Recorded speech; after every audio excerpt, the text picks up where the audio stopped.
Hello and welcome back to Alice Talks Football and welcome back to another live Manchester United news and transfer news show. A little bit of news on the takeover as well, but nothing massive on the takeover. Reportedly, there's going to be a takeover briefing tonight coming out. So if there is and it's anything interesting, there will be a bonus video tonight or very early tomorrow morning, or it could come out while I'm live, so we could actually have takeover news halfway through the live. But this live stream is really going to focus on the transfer news, the ins and outs. United got to sell quite a few players potentially leaving, players coming in, players coming out. Luckhurst, Rob Dawson, Romano have all given a chance for updates saying who we're looking at, what areas we're looking at, etc. Today, there's a lot of reports on Marcus Rashford and David De Gea's future. Some of the reports that came out on Marcus Rashford's future today, Rashford said was fake. There was an article from the Daily Star. So, I mean, I'll be honest. If I'm on Twitter, because I would never read the Daily Star, so if I ever read something from the Daily Star, it will be on Twitter. If I'm on Twitter and United Plug or whoever put something and then they put in brackets Daily Star at the end, 9 out of 10 it will be shit. I'll be honest with you. Obviously people will spread the news because it's news, but it is crap. And I'm actually saying this today. I'm glad Rashford, I just said this, is called out this news because they were saying that Rashford wants 500k a week. He demands this. Basically being like Rashford won't stay unless he gets 500k a week, which is an absolutely obscene demand considering that we're trying to lower that wage structure to stop the player power and money power at United. And Rashford said this isn't true, and it's kind of article that Rashford will leave if he doesn't get 500k a week and he'll demand this and demand that. And it was just a crap story, and Rashford's come out and said no, he's focused on United, he's focused on this and that. He didn't say I'm 100% staying, he didn't say I'm 100% committing my future to United, which would have been nice and reassuring because there is fears that Rashford could leave, and we'll get into that. But I am happy that Rashford did call out Daily Star because the Daily Star just more than anyone else, they're almost like an ITK account reliability.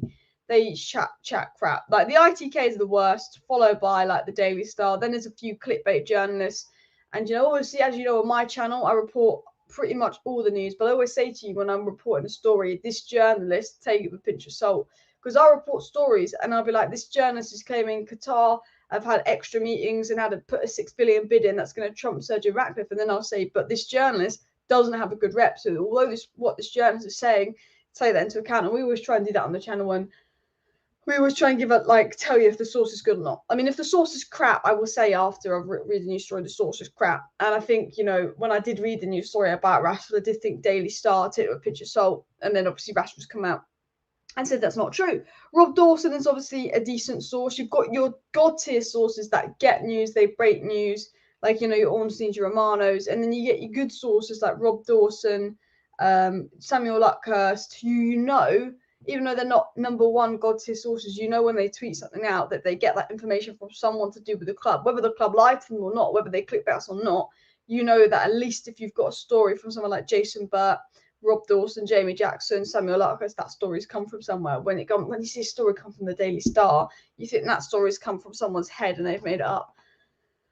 Lots of fake news going around. Glazer's out, get out of my footballing team, 100%. And Alex B says, with transfers, it's hard to judge at this point. Some targets will be a mix regardless, but each bidder surely has their own plans and budget. Exactly. Obviously, we are going to talk about transfer plans. We are going to talk about what United are planning to do this summer. But as I've said with the transfers, I think the budget, I think there's certain players that Ten Hag will want, and I think that's a striker and that's a midfielder. I thought it would be a goalkeeper, reportedly not today. There's going to be certain players that Ten Hag wants. There's going to be certain players that Eric Ten Hag is, of course, looking at. But as I've said, I think the budget, who United buy, etc., will depend on who the new owners are. I think there's a list of players in each position, but the level of money we can spend in each position will depend on new owners. And reportedly, we are going to get some news on that soon. Rashford will wait and see what happens with ownership, says Gaz. I mean, it'll be interesting once to see what happens with Rashford. Obviously, news coming out today that Rashford could leave. I mean, United need to tie Rashford down to this new contract ASAP. Otherwise, I think there is chances that Rashford could leave. He's obviously a fantastic player, Marcus Rashford. I'm sure that you guys want him at United just as much as I do. For me, I think Rashford's got a big future at Manchester United, and I think he's a fantastic player. But, with how well he is playing, Rashford's almost in a crazy position, Marcus Rashford, where he could probably go to any club in the world he wanted right now. He's that good at the moment. He's that in form at the moment. I just generally think any club come in for Rashford and be like, Marcus, and if he wants to leave, he has that chance to do so because he's so in demand and he's playing so well. And I think that's something that United are potentially worried about with Marcus Rashford. This guy's playing really well. He's playing at the top of his game. He's going to be on a cut price this summer. So you know how we're talking about, Kane to United. We've been talking a lot on the channel about Man United potentially signing Harry Kane, United Kane this, United Kane that. But that's because Kane has a year left on his contract. So we know if Kane isn't interested in signing a new contract, we could get Kane on a cheaper deal this summer. There is the fear that if Marcus Rashford all of a sudden isn't interested in signing a new contract at United because potentially the Glazers stay, or he wants to focus on the next step of his career away from United, clubs know that Rashford will be free next season. So that means United can make money out of Rashford this season, but not as much as they could have. And, you've got Barcelona, Real Madrid, Bayern Munich, PSG, the ones with the most interest, hovering over Marcus Rashford, who are probably willing to pay more money a week than United are because we want to reschedule our wage structure. There's loads of people interested in Marcus Rashford, which is understandable. And United needs to be really careful when they go about these negotiations with Marcus Rashford to make sure they get the best possible deal. Someone says, I'm not bothered if Rashford leaves. There's plenty of areas he needs to improve. And if I was advising him, then I'd advise him to leave to win trophies. I mean, I completely disagree with that comment. I think Rashford is integral to our future. I think he's been so good under Ten Hag. I think he could only get better at the way it's going, especially with his confidence back. He wins this game. I don't want Rashford to leave, and hopefully he won't leave. And the reports are that United still believe that they will get Rashford to sign a new deal. But it is something they have to be wary at. Club has done this over and over. Instead of being proactive, they wait to the last minute with extensions and usually have to overpay. And I agree. I do understand why the Rashford contract was delayed just because of how poor Rashford was last season. I think you couldn't have given Rashford a contract because of how poor it was last season. So I think you had to wait until really Christmas time. But I think we should have started this in Christmas time. Where we're at now, we should have done it at least 3 months ago in Christmas time because I think, we had to make sure that it wasn't just a blip. He wasn't going to be good for 1 or 2 games. I think we had to wait for Ten Hag to come in, see what Ten Hag wanted, see that he improves. Because obviously if he was playing this season like he played last season, I'd understand why we wouldn't be giving a new contract. But as Alex says, we do wait till last minute. Ander Herrera is the prime example of that. I don't know why we didn't give him a new contract. I don't know why we didn't extend it earlier than we did. I think Rashford, I understand why we didn't do it last year because he was very poor. But I do think, could we be in this situation 3.5 months ago? That's probably when we should have been negotiating a Rashford new contract as well. Europa League players demanding Champions League wages. I mean, we hopefully will be in the Champions League next season, which will help the new cares as well. And Kane will be 30 in the summer, should get someone younger. I mean, let me know in the chat, guys. Harry Kane, yes or no? Because I know a lot of people have conflicting opinions on whether we should get Harry Kane or not. I know a few of you guys aren't a big fan of Harry Kane as well. Alex says we can't afford to lose Rashford. We have enough other positions to sort out. Exactly. If we lose Rashford, that's just another area of summer that we're like, shit, we've got to spend money there. Because the way I see it is we need a striker. We need a good passer in midfield. We need Casemiro back up. And we need probably another centre-back in there. You could even potentially argue a right-back.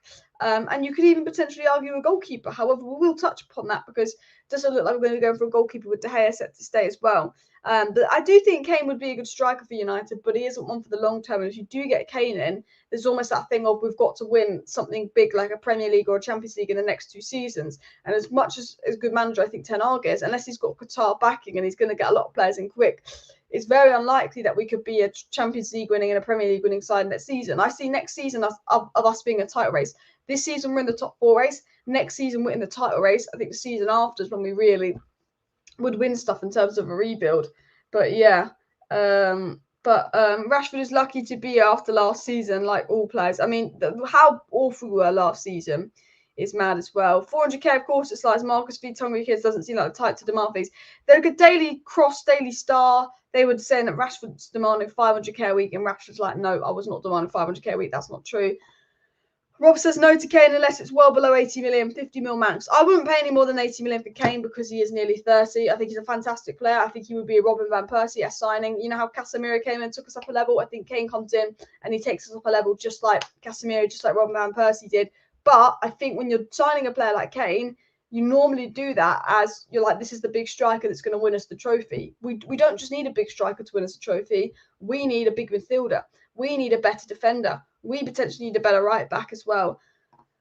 Kane for a season would be okay. At least he can score. Like, I do think Kane would be a really, really good signing. I just think we have to be careful how much we spend on him. And I think Victor Osimhen would be a better signing. But I would be very happy if United signed Harry Kane.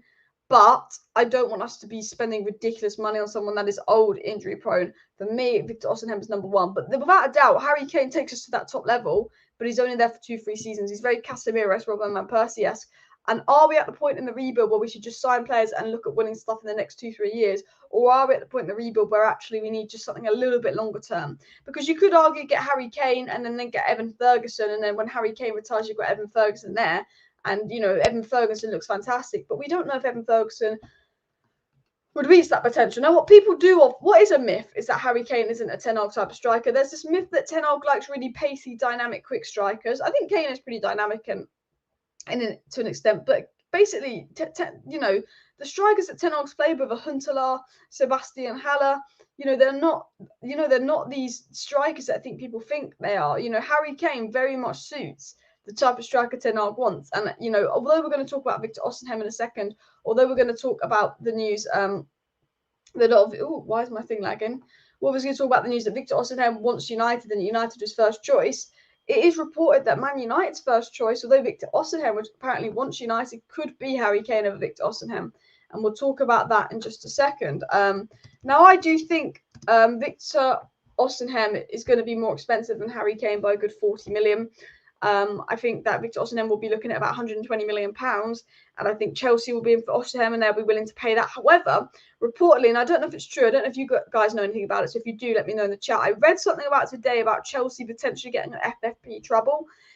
Chelsea potentially could not be able to spend that much this summer because of FFP. Now, I don't know what the reliability is in that. I only briefly read over it on Twitter, so I don't know if anyone knows more about that. But I do think if United get Qatar, and Qatar's level of money, because we know how much money Qatar have, I do think that way you would get someone like Victor Osimhen. I think if the Glazers stay or Sergeant Ratcliffe's here or we don't have that extra bit of money, I think we go for Kane. Reportedly, Kane now wants to leave Spurs, especially now Conte's gone. Reportedly, Kane, despite David Ornstein saying just about a month ago that Kane's most likely to sign a new contract to stay at Spurs, it's now being said that Kane doesn't want to stay at Spurs and that Kane wants to go to United. I do think that United's focus is on Kane. However, I do think if we finish in the top four, Chelsea don't, and we get new owners, I think Victor Osimhen is the one, because it's reported that Victor Osimhen's dream is to play for United. Victor Osimhen would pick United as his first choice club to go to next season because he sees that he will play regularly because we don't have a striker. We're in the Premier League, and Ten Hag's project is a little bit more appealing than Graham Potter's now. And the only thing that stopping United getting Victor Osimhen is the price, which then would be dependent on new owners. And if we get new owners, and I think United becomes a really appealing club. I think if you're a player like Victor Osimhen, like Jude Bellingham, where there's a lot of teams in for you, you're going to be very expensive, and there's a lot of teams in demand for you, and you look at what United are doing with Ten Hag, you think, okay, that's good, but then you go, okay, it's the Glazers, this project's going to go wrong, this rebuild's going to go wrong, it's always a risk to go to United. But then you hear that Qatar come in, and Qatar come in as the next owner of United, and you've got Victor Osimhen, you're Jude Bellingham, you're like, well, actually, United are a massive side, and they've been doing all right under shit ownership. This team's going to be levels with good ownership. All of a sudden, United becomes a very attractive team. And although, these players are reportedly picking us now, I do think we get Qatar. We trump Chelsea for Osimhen. I think we really do, because it's obvious Chelsea want the guy. And it's obvious Chelsea will go for the guy, whether FP happens or not. But he apparently wants United. United is seen as his dream move, And I think the thing that stops it is, if Ten Hag wants Kane more. I think the way I look at it is, does Ten Hag want Kane more? Because I think at the end of the day, even if Qatar wanted Osimhen, can Ten Hag want Kane more? We'd go for Kane. The thing is, does Ten Hag want Kane more? And who's the new owners? I think that's what determines if we get Osimhen, because it said that he would pick United and he would prefer United over Chelsea, which I think is very interesting as well. Continuing on as well, please do smash that like button, and of course subscribe down below to Alice Talks Football if you're new. If you do want to stay up to date with all the latest Manchester United news, transfer news and more, make sure you subscribe. Apparently De Gea's rejected a new contract as well. Is the news coming out? We'll get into De Gea news. United looking to keep De Gea to get a new contract off De Gea. De Gea is someone that really divides the fan base. I feel like the fan base is really split for opinion when it comes to De Gea, because it's so weird. People either think he's the worst thing that's happened to this club or very protective of him. He's not one of those players where the opinions are mediocre. Everyone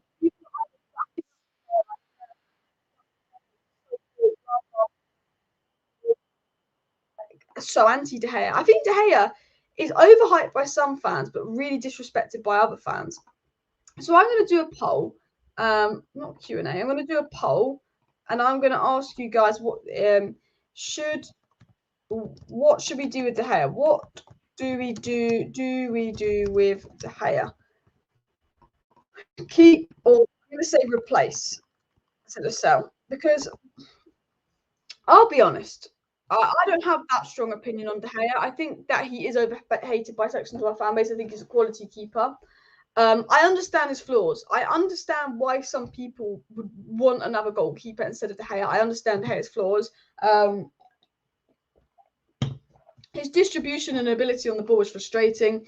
You look what happened when City replaced Joe Hart and Arsenal replaced Leno. They did go up a level. They were able to play it from the back better.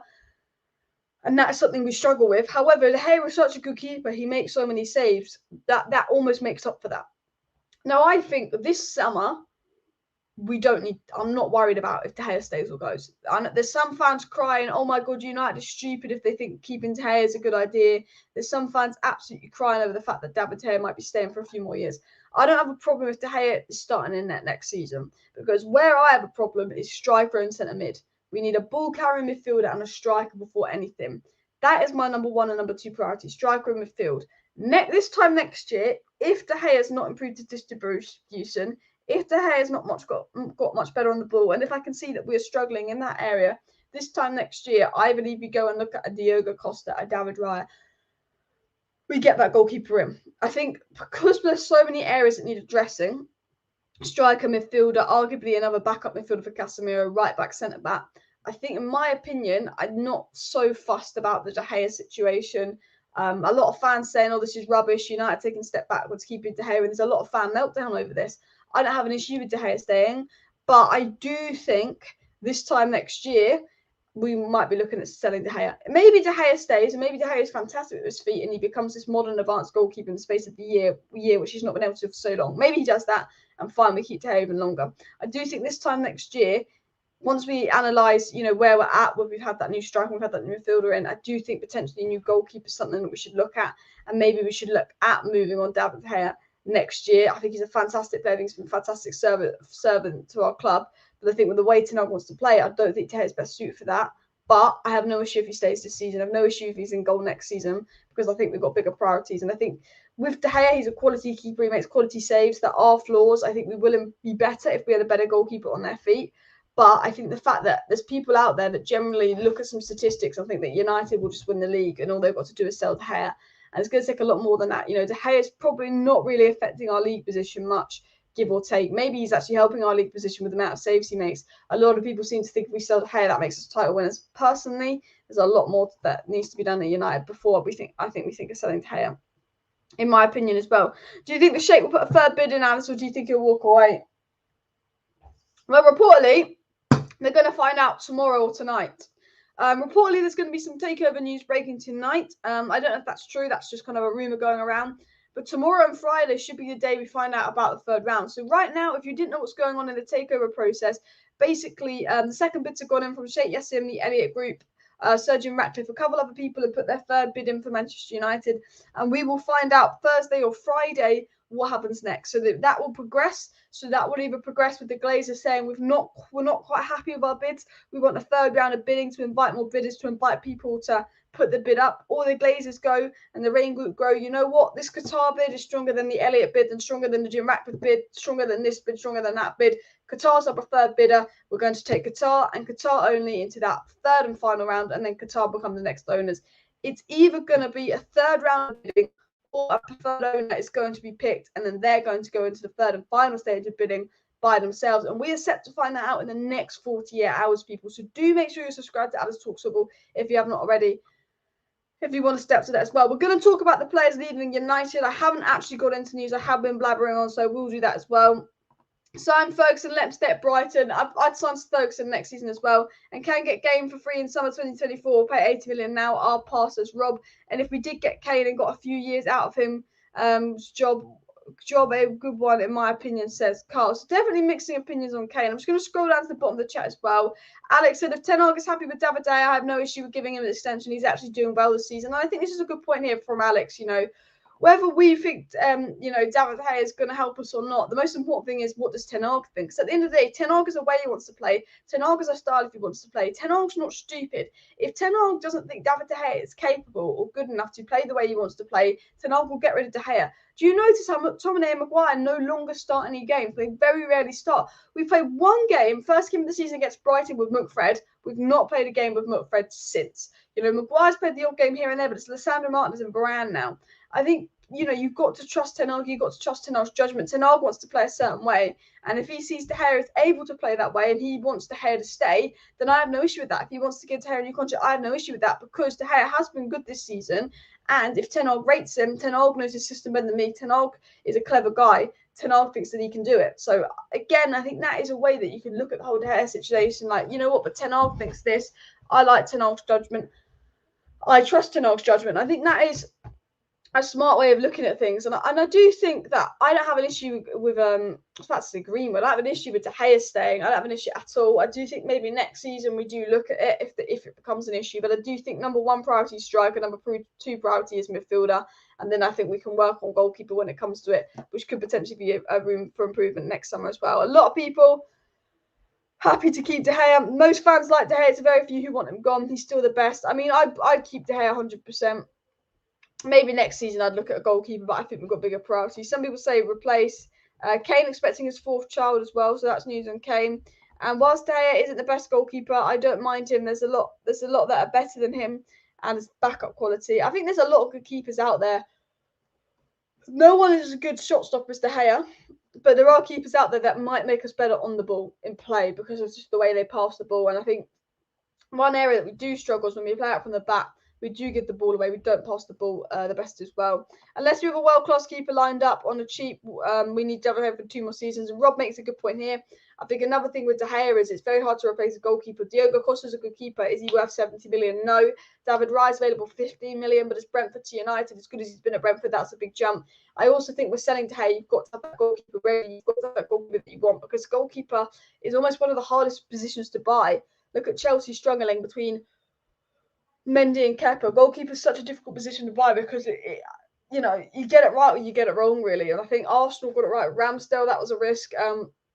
Man City's got it right with Ederson to an extent, and obviously Liverpool got it right with Alisson. But we've seen time and time before, you know, United couldn't replace one of their goalkeepers back in the day. You know, we've often struggled with replacing goalkeepers, so it is something you've got to be quite smart with.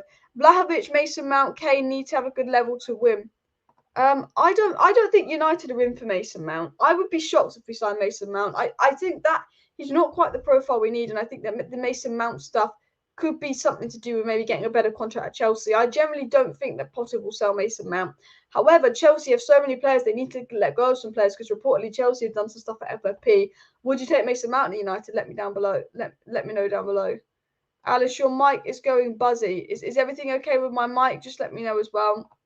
Eric Ten Hag does not want Kane. The club has been trying to sign him for years, so the club wants Kane because he's English, not worth the money. I believe Ten Hag wants Kane myself. I see why Kane is a Ten Hag type player. I'm just going to take a drink of water. As Rob says, don't forget to smash that like button and, of course, subscribe down below to Alice Talks Football if you're new as well. Adrian says keeper isn't a priority. Modern day fans are clueless, says Adrian.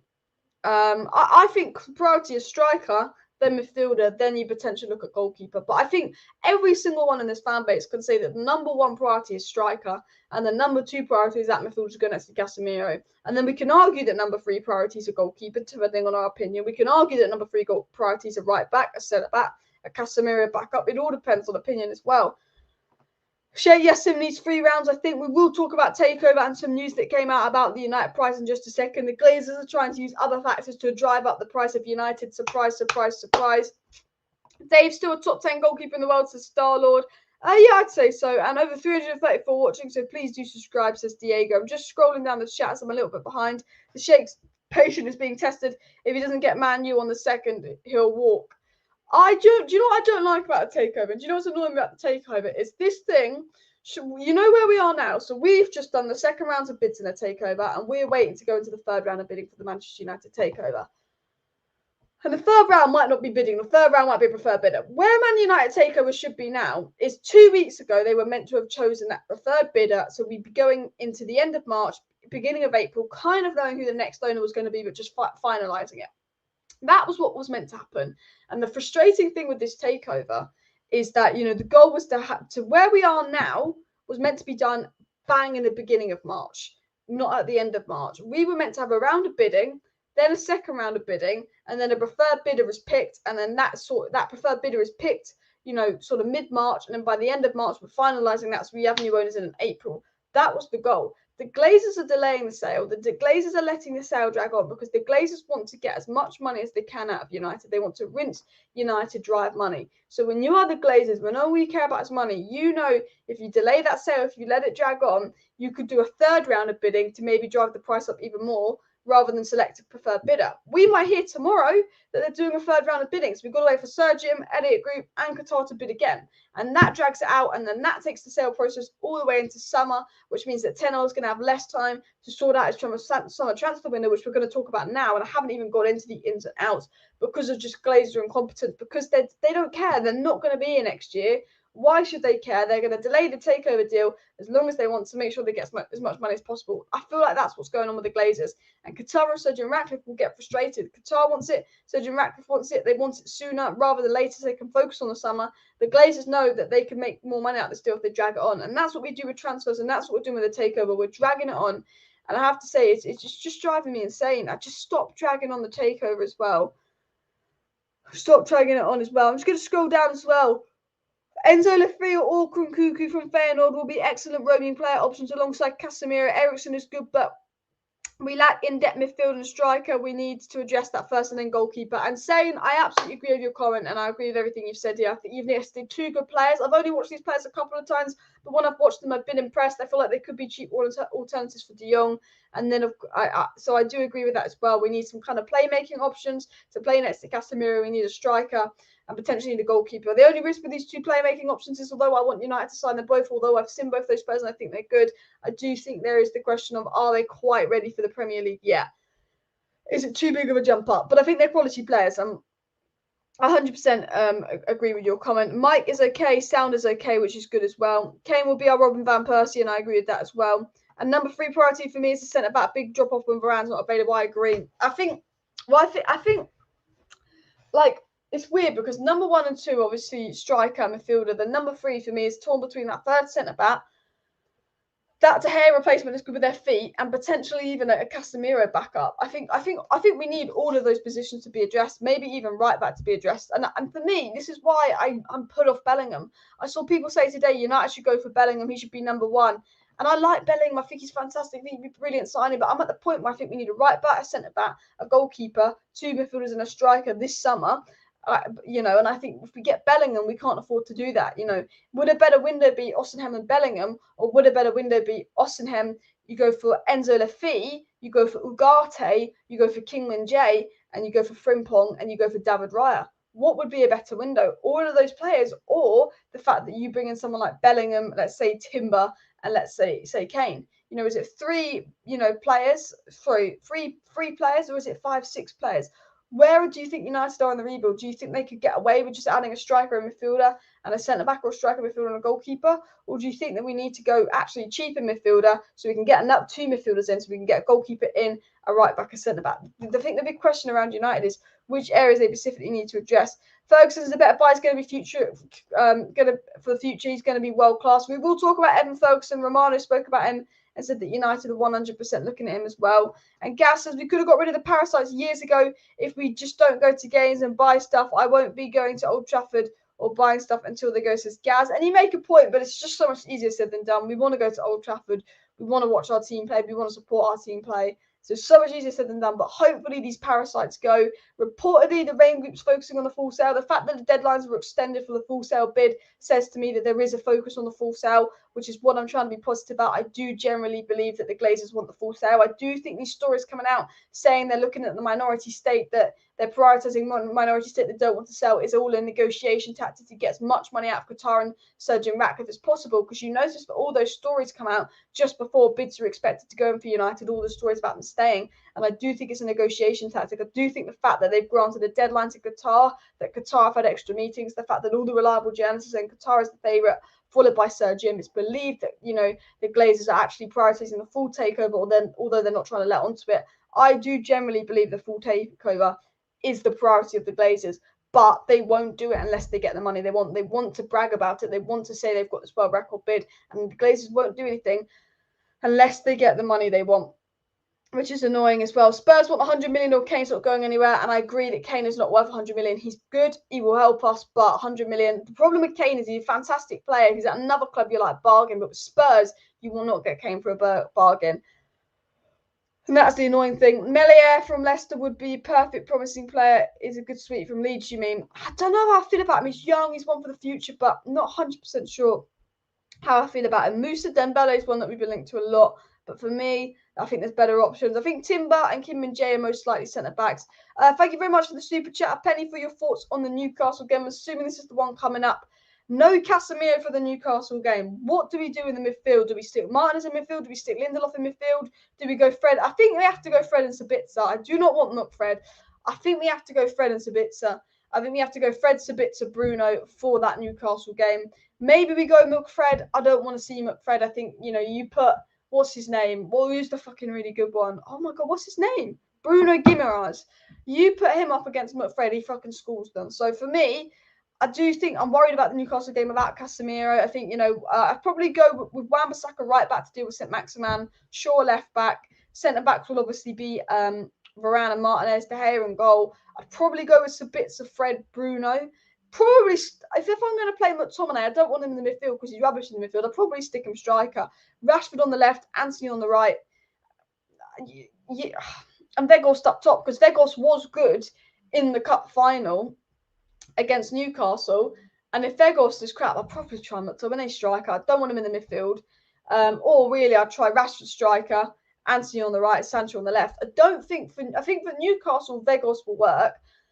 But I think for Everton, we should do Rashford striker, Antony on the right, Sancho on the left. I think that Weghorst will probably be suited for Newcastle because it's a physical game. I do think this is a big game. I think if we lose to Newcastle, top four does start to become a worry. I think if we draw, we're okay. If we win, I do think we're in a good place regarding top four, especially because that'll be the biggest game without Casemiro played. Newcastle, Brentford, Everton are our next 3 games without Casemiro. I'll be honest, I'm worried that those 3 games without someone like Casemiro, I think we're going to miss him. Casemiro is a fantastic player. We all know Casemiro is a fantastic player. Brentford, we saw what they did to us earlier in the season without Casemiro. Newcastle obviously want top 4, so it's a 6-pointer. I am a little bit concerned, if I'm being honest with you. I'm just going to scroll down as well. 106 likes. Let's go for 200 likes. So do smash that like button as well. And why is Erik ten Hag not giving games out to Sedan Iqbal? He was good during pre-season. I want to talk about this, actually. I really like Sedan Iqbal. I think he's a fantastic player. And I do think he's the profile of player that we actually need. However, I don't think he's ready yet. I saw him in international break. I saw some clips of him. He looked good. I thought that he was very good in pre-season. I thought he was better than Maino. And although I like Maino, although I think Maino's a baller, I was shocked that Maino's been given more minutes than Sedan Iqbal. I think that, Ten Hag can't give Sedan Iqbal loads of minutes because he's just a kid. You can't drop him in like that. But I'd like to see Sedan Iqbal in the Carabao Cup games. As much as I don't like or rate McTominay in midfield, I don't think you can just stick Sedan Iqbal in versus Newcastle if he's not played a Carabao Cup game. I think it's annoying because we had those easy games. Was it Reading? But we could have stuck Sedan Iqbal in and started Sedan Iqbal. And had he been really good in those games, or had 3 or 4 really good games in the Carabao, but you can stick him in a Premier League game, like we did with Pellistri, like we did Garnacho. And that's how I wish that we utilised Sedan Iqbal. I don't have many criticisms of Ten Hag, and I trust him when it comes to the youth. But I think, and Kobe Mainoo is fantastic, and I'm glad he's given Kobe Mainoo a chance. But I do think there's a top quality player in Sedan Iqbal, and I think if we're not going to play him, we've got to let him go out on loan. I think he could potentially be the closest thing that we have to De Jong at this club in terms of, he's not there yet, obviously, and he might not be anywhere near as good as De Jong. He might be a crap player that, is a championship player at best, but he possesses the capabilities, I believe, and similar abilities to Frankie De Jong with the right coaching, with the right kind of system around him. He could be that long-term midfielder for Ten Hag, and so could Mainoo, to be honest. You can say that about a lot of players, but only a few make it as well. We need backup for Casemiro and Bruno. We do. Now, my theory is we sign 2 midfielders. We sign a midfielder to go next to Casemiro and a midfielder that's back up for Casemiro, because that way at least Eriksen is not required to be playing next to Casemiro, so then becomes Bruno backup, if that makes sense. The way I see it is we have Bruno and Eriksen that can play the 10 role. Whoever we sign, whether it be De Jong, Enzo Lee Fee, Kakare, they would be playing next to Casemiro and Fred would be their backup, and then you'd have Casemiro and Casemiro backup. The way I see it is we sell Donny because, he's just getting injured and doesn't play. We sell Donny and we sell McTominay. And we use that money to get someone like Ugarte or Varela as a Casemiro understudy. We use that to spend most of the money on that box-to-box player that's going to play next to Casemiro, which will be Eriksen's role. And that means that Eriksen then becomes the second option for the Eriksen role, because we've now signed someone to do that role, and the second option for the Bruno role. So it doesn't make Eriksen a bench player, rotation player, but that means we have a good bench, because if something happens to one of our midfielders, McTominay's on the bench. Whereas if we sign a top quality midfielder, if something happens, Eriksen's on the bench. Having McTominay as your backup option, having Eriksen as your backup option. The best clubs will have players like Eriksen as their backup option in midfield in the bench, if you want to be a top level club. And I see it as we get that top midfielder, which might push Eriksen out of the squad. And I like Eriksen, but if we're signing someone that can push Eriksen out of the squad, that is how you achieve good squad depth. Not signing a load of players is good squad depth. Chelsea have fantastic squad depth, but Chelsea are shit because a lot of their players in their squad depth are shit. It's signing players for squad depth that are going to push out your original starters. If you want squad depth, you want a midfielder that could push out Eriksen, so Eriksen becomes the squad depth. So you have good squad depth. And I think Eriksen then becomes that Bruno backup, and then also if Eriksen and Fred become the new midfield backup as well. Did Sabitzer pick up a knock on international duty? I'm not sure. Someone let me know about that. Sabitzer had a fantastic international break, and it's annoying that we haven't had Casemiro available to play next to Sabitzer, because we get the best out of Sabitzer if you play next to Casemiro. Sabitzer, I don't think he's been super impressive, but he is playing out of position a lot as well. He has been out of position a lot. I think Kim will come to United if we want him. Potentially, I don't know if we can offer him game time. Other clubs could because of Varane and Martinez, but I think United are looking at playing that release clause as well. I wouldn't be surprised if Chelsea went for him as well, or Man City potentially, or Arsenal as well. Alex B says, whichever 9 Ten Hag wants, just get that done. Kane and Osimhen are completely different types of 9. Erik Ten Hag knows best, and I think that's the way to look at it as well. At the end of the day, we have our opinion. Kane and Osimhen, they're both fantastic players. Everyone has their opinion that they want one more than the other. But at the end of the day, the most important thing is we get the one that Ten Hag wants. If that is the one that Ten Hag wants, you get it, because Ten Hag knows more about me than his plan. Ten Hag knows more about me than football. And if Ten Hag wants Kane over Osimhen, so be it. It's about backing the manager. It's about getting the manager who they want. If Ten Hag sees Osimhen as the perfect fix, you get Osimhen. Or if Ten Hag sees Kane as a perfect fix, you get Kane. I trust Ten Hag's judgment. The players that we've brought in so far have been good. I trust Ten Hag's judgment, and I think that's how you go with stuff like that as well. Martins and Bruno deep with Sancho in the 10. I mean, again, you could argue Sancho is 10 back up for Bruno. We haven't seen enough of Sancho in the 10, but I do think, hopefully we see more out of Sancho. And keep smashing the like button, guys. Let's go for 200 likes as well. And we desperately need Sabitzer fit. It's not certain these moments. What's annoying about Sabitzer is he's getting fucking injured as soon as everyone else is injured. Why can't he be injured when you're not going to play it? Newcastle's the biggest game so far this season. We have no midfield. Remember the cup game versus Fulham, pure shite until sending off 2 players. Maybe we need the referee to send off 2 players for Newcastle. And Savitzer's couldn't be too bad. He was on the bench, means it's manageable, and that's a good sign as well. What is the poll on? Can someone tell me the poll results? Interesting to see what it's on as well. Kane's transfer will be a big problem. I mean, dealing with Daniel Levy is going to be hell. And Eriksen was brilliant at times. He was just overplayed. Certain stretches we've missed him 100%. I think with Eriksen, once he was really, really good. Then he had a few poor games, and then he had a rest, and he was really, really good again. I think Eriksen was like Ronaldo, where if you play him once a week, he's really good. If you play him twice a week, he drops off. You know how when we were out the cup competitions, Ronaldo was playing once a week, he was just hitting that new level, scoring. That's like with Eriksen. If he played once a week, he's good. If he plays twice a week, he drops off. He's one of those players that can't quite maintain playing, every single game, which is obvious as well. 76% say De Gea to stay, so most of you are for De Gea to stay as well. I was thinking of doing a little Man United player ratings thing where we rank all the Man United players this season on a rating of 1 to 10. I was going to do a tier list, but I don't know if I can find a United tier list for 2022. I'm just going to zoom out here and while I go on Twitter and see if we can see a tier list. But reportedly, we are going to get some news on new owners coming out tonight, guys. So do make sure you subscribe to the channel in case that happens. I do want to get into the Rashford story. So the story coming out about is obviously that United are trying to get this new contract done with Rashford. They're focusing on it and they're going to come with another offer. And United are confident they're going to get Rashford to stay. However, the contract is going to be difficult to do because it's going to be the biggest contract of Rashford's career, and United need to give Rashford what they want. So there is news coming out about the Marcus Rashford situation. Rashford's obviously replied to the rumours that he won't stay unless he gets 500k a week, saying that's not true. But Rashford didn't say I'm staying at United. He just said I'm committed to the future and what's best for this club. And, there is the fear that Rashford could potentially go. But I do think Rashford's Man United through and through. I think now we've got Ten Hag in. Now Rashford's playing well under Ten Hag. Now everything's good for Rashford. I think Rashford will be able to stay at United. And I think Ten Hag will be a big part of that. I think if we get new owners in, that's more motivation for Rashford to stay at United. But I do think Ten Hag could be the reason for Rashford to stay at United as well. But I want to do some United player ranks, but I don't think I can find the tier list. I want to find the Manchester United players for 2023 and see if I can do a tier list. But they're all really outdated. I'm trying to, that we've got like Dean Henderson on and none of our new signings. Actually, I might have found one. It just doesn't have Anthony. See, I found one, but it doesn't have Anthony or Casemiro on. So it's like, why rank the United players if I can't find Anthony or Casemiro? I mean, I found, I could add Casemiro. We can add Casemiro. Should we do together a ranking United players this season?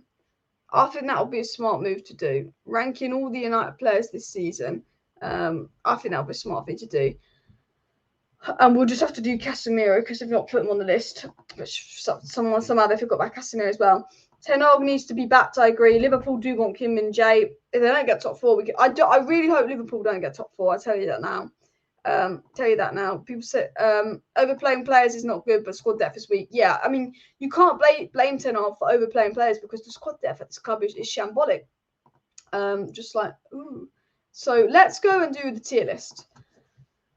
So this is where we rank the United players. So what we do with the United. So this isn't ranking them necessarily this season, but I think this is ranking them of kind of what we do with them. I think, should we change this? Can I change that? Yeah. Actually, should we change these? So we say player of the season contender. Player of the season.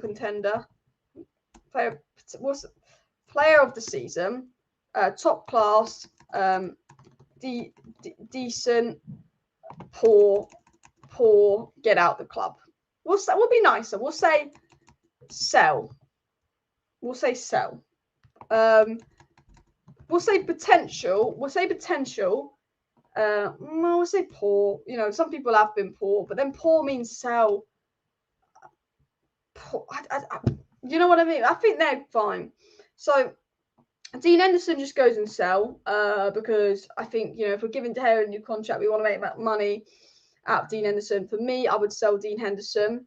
Rashford obviously goes in potential player of the season.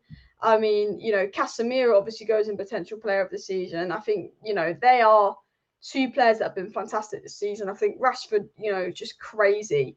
I mean, I think you all have got to agree with the first three. I mean, Dean Henderson probably needs to be sold. I think we could still get 30 million for Dean Henderson. And Rashford and Casemiro have been two of our best players this season, and they are definitely up for potential player of the season. Put poor as okay. I feel like decent means okay, though, as well. I feel like decent means okay. We need depth over record signings. I think we do need depth as well. 2 red cards. The thing is, like, the red cards for Casemiro kind of bring the season down. But then when you look at the red cards he's got, that situation has happened so many times in football where other players haven't got a red card for that. So it's almost like any anger that would be, Casemiro stupid, got a red card. Any anger that would be there would actually just be like, you know what? F the refs. It's not that I'm annoyed at Casemiro for getting these cards. I'm like, this is not convenient. Of course I don't want Casemiro to get those cards, but I think the annoyance at those cards that Casemiro got, it's just that the referees, like, the Premier League reffing, what is this? Why are you giving Casemiro a ref for this? I think that's where the annoyance laden. Casemiro is being targeted by refs. It's just a clear agenda, and I agree, 100% agree with that as well. Going into the next one, Garnacho, I say he's been decent. I'd like to almost add another tier and do one for the future. You know, because I think, you know, he's a top class talent, but he's not been top class this season. I think he's been decent. I think, you know, he's played here and there. He's been good. He's had a good season. But yeah, I think he's decent. I mean, Sudan Iqbal, again, I feel that you almost need a new tier. Is there any way I could add maybe a new tier in? Because if I can add a new tier in, I'd almost put it in for, you know, academy talent. But we'll put Sudan Iqbal in decent. Now, I guess for Sudan Iqbal, it would be a poor season because you'd want minutes. But I think he's just one for the future. And I think you just got to put one for the future players in decent. Tuan Zabi just goes in poor. Mejbri, we'll just put in decent again. On loan, he's actually been all right on loan, Mejbri. Again, one for the future. I think you put in decent. I don't know what Alex Tellers' loan's been like. Does anyone want to give me any insight on Alex Tellers' loan that's actually watched the league? Because I've not really. Varane Martinez, I've played a huge part of in our success, yeah. And you know, Garnacho for 18 years of age has done well. I guess if you're judging him from an 18-year-old, you put him in top class. It's a difficult one. I think I'm going to put Garnacho in top class because he's a level above Sudan Iqbal and Mejbri in his development, and I think it's only fair. I think decent slash we'll put decent slash one for the future, and you know, and I think, you know, top class. I think because he's a top class talent, I think we're going to move Garnacho up. One, I think Tellers, I don't know how good he's been this season, but I think we can agree that Tellers needs to be sold. I think Brandon Williams, again, look, I think there's still potential in Brandon Williams, but I think he's Premier League potential, not like, you know, like a Southampton Leicester potential. But I think really Brandon Williams needs to be sold. I think De Gea, De Gea's had a pretty good season, to be fair to him. I think De Gea's had a decent season this season. Maguire's had a poor season, but again, I think he needs to be sold. I mean, Tuan Zabi needs to be sold. Maguire, I'll put him, he does need to be sold. This is an interesting one because it's like, he's been poor, but these guys obviously need to go. He's just been poor. He's poor slash could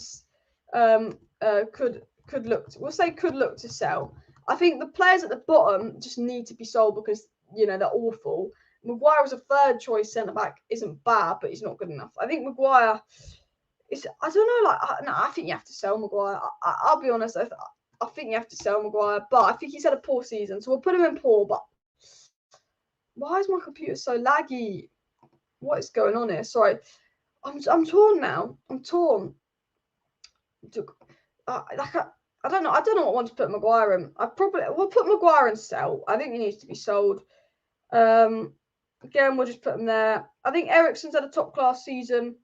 Put Eriksen in top class. I think Facundo Pellistri is definitely one for the future. I think recently he's been looking top class, Facundo Pellistri, and I think he's a level above, you know, the rest of the people on the list. But I think he's one for the future. I think I'm going to put Anthony in decent. So that's one for the future because I don't think Anthony's been poor. I think because for £80 million, it's not what you expect. So I understand why people would put Anthony in poor. But we've had moments from Anthony where he's been top class, and we've had moments for Anthony when he's been poor. All in all, for a first season in a new league at 22 years of age, I think he's had a decent season. You know, he scored a few goals. He does make an impact on the side. He is a decent player. He's 22. It's his third season. I think it's only fair to put Anthony in decent.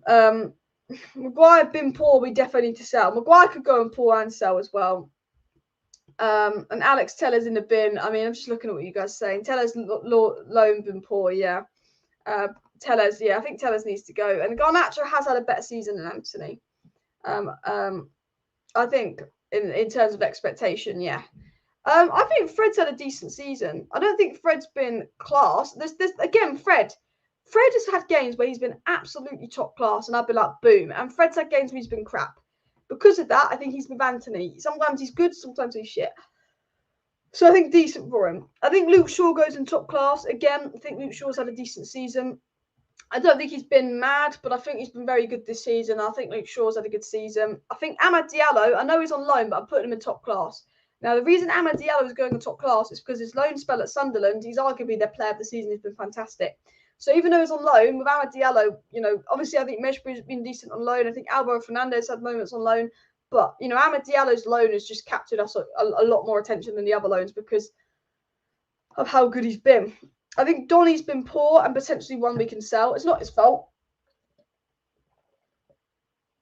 You know, got an injury, hasn't played loads, hasn't been particularly impressive when he's playing. I think he's poor, and then you potentially look to sell him. Again, one for the future here. Mayno, again, one for the future. Sabitzer, I think, has been decent. It is, again, he's one of those, but it's a bit early to judge Sabitzer. I'd probably put him in decent. Lindelof, I feel unfair doing this, but it is a poor season for Lindelof. Now, I don't think Lindelof has been poor when he's played, but he hasn't played. He's a fourth choice centre back. I think he's been better than Maguire when he's played.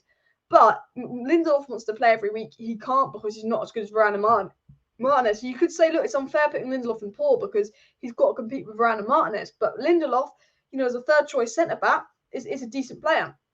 You know, Lindelof is that steady Eddie. He's a decent player.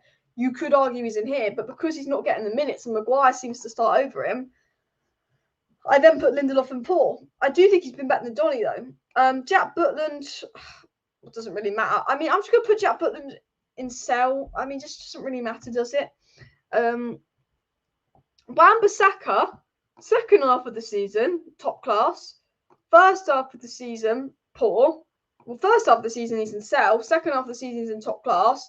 I think Wan-Bissaka's another one where we just add to decent. I think we just add Wan-Bissaka to decent because, you know, I don't think he will be our right back for the future, but I think lately he's been better than Dalot.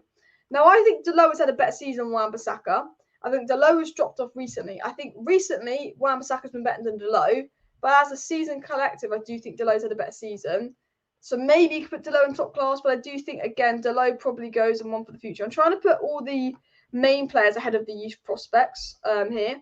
I think Dalot and you know, Wan-Bissaka have had decent ones for the future. I mean, Martial's been poor. The thing is, when Martial's played, he's not been bad. Like, he's actually got a goal or an assist every 60 minutes or something. But again, I have to put Martial on poor because he's so unreliable. It's not that I think he's been poor. It's just the fact that you've not played. You've not made yourself available. That's what I think as well.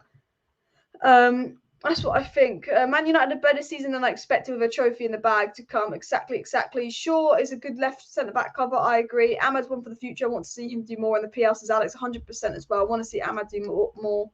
I mean, Martial missing 75% of the season, unacceptable. I mean, do we just put Martial and sell?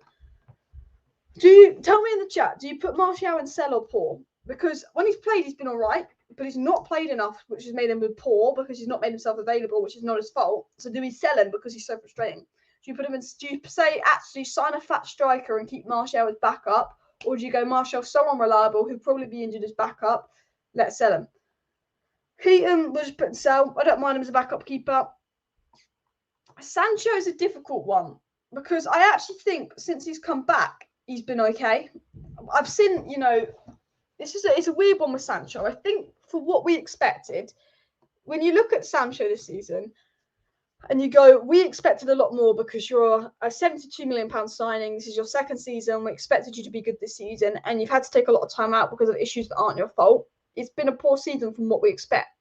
From what we expected from Sancho, it's been a poor season. However, when you take into account he's had issues, when he has had chances, although it's been limited minutes, he's been all right. I do think that he's been all right when he had chances. So I do think he's decent. I think he's been decent this season, but I think that his standards and the expectation of what we wanted this season from him, he's been poor. I think Sancho and Anthony have both had decent seasons, but this is Anthony's first season. This is Sancho's second season. So as much as I like Sancho, I think with what you expect from him in his second season, you have to say poor. Would I give Sancho a second season? Yes, but I think you have to say poor. Gaz says getting McTominay out. I think with McTominay, yeah, we stick McTominay and sell. We'll stick Maguire and McTominay and sell right at the front. I'm trying to put this sell order in how much money we'll get from them. So McTominay, Dean Emerson, Maguire we could get money for. I think McTominay goes and sell. And I agree with that. I think Weghorst, I mean, technically we don't sell him. He just goes back from his loan. I don't think he's good enough to stay. I think Phil Jones goes and sell. I think that's an easy one. Alvaro Fernandez is one for the future. 100%. Alanga, one for the future. I'd probably loan Alanga, not sell him. Bailly, you probably stick and sell as well. So that leaves us back with about 4 players here as well. Sancho has a lot of talent, but a poor season. I don't like putting Sancho in poor because I do really like Sancho, but I think you have to say Sancho's had a poor season. From what you'd expect from Jadon Sancho, I think he has. Varane, is Varane top class or potential player of the season for you? Because I think he is up there as potential player of the season. I think when he has played, he's been absolute quality. But again, I don't know. It's an interesting one. He's top class, but I think he's been a level. You know, him and Luke Shaw have probably been a level above everyone else in that top class category. I think you could put Varane a potential player of the season. I know he's not available as much as Martinez, but I think I don't think he's at the level of Rashford and Casemiro, but I do think he's been very important. I think Bruno, again, the thing is, though, you could argue the same with Bruno. You know, Bruno, has had just a good season of Varane, but he's not been as good as Casemiro and Rashford. I think Bruno had hit and miss moment. I think we'll put Varane and Bruno in top class, but we'll put them at the beginning of top class because I think that they're very close to being up there with Rashford and Casemiro, but I don't think they've been at level. I think they've been better than Amad, De Gea, Garnacho, Luke Shaw. But I think Malacia, I'll be honest, when he's played, he's been top class. I'm putting Malacia in top class. Malacia, when he's played, has always been at sevens. You know, he's not as good as Luke Shaw. He doesn't play as much as Luke Shaw, but Malacia's played against Liverpool, we won. Malacia played against Man City, we won. When Malacia started versus Liverpool, the games Malacia started, Liverpool, Man City, and Arsenal, we won. Malacia started, I think, Barcelona, we've won. All the big games Malacia started in, we still got a result in. He's there in the big games. He does a job. We get a result in the big games when he starts. He doesn't play loads, but when he does play, he's reliable. And again, for a £12 million signing at 22 years of age, for a first season in the Premier League, coming from the Eredivisie, having to try and beat out Luke Shaw, he's been good competition. I think, sometimes with Malacia, I will judge him nicer than maybe I judge someone else because this is his first season at United. He's come from the Eredivisie in his age, but I will put Malacia in top class. Yes, he's not been the level of Bruno and Varane that are in top class, which is why, I've kind of put him in at the end there. But I think Malacia actually has been top class as well. I think he's a little bit better than decent. I mean, but I can understand why you put him in decent. He's got the dog in him as well. Bruno's been good, but not player of the season category, and I agree. I think there's 3 people up for player of the season, and the last one is obviously Mr. Martinez. Lisandro Martinez, Casemiro, and Rashford for me. And if I'm being honest, Lisandro Martinez is my player of the season. I think he's been fantastic. I mean, if I put this in order from who I think's been best to worst, I think Martinez has been our best player, followed by Casemiro, followed by Rashford, followed by Varane, followed by Bruno, followed by Shaw, followed by Eriksen, probably followed by De Gea. I guess I'd probably put these guys in here. And just obviously Garnacho, Amad.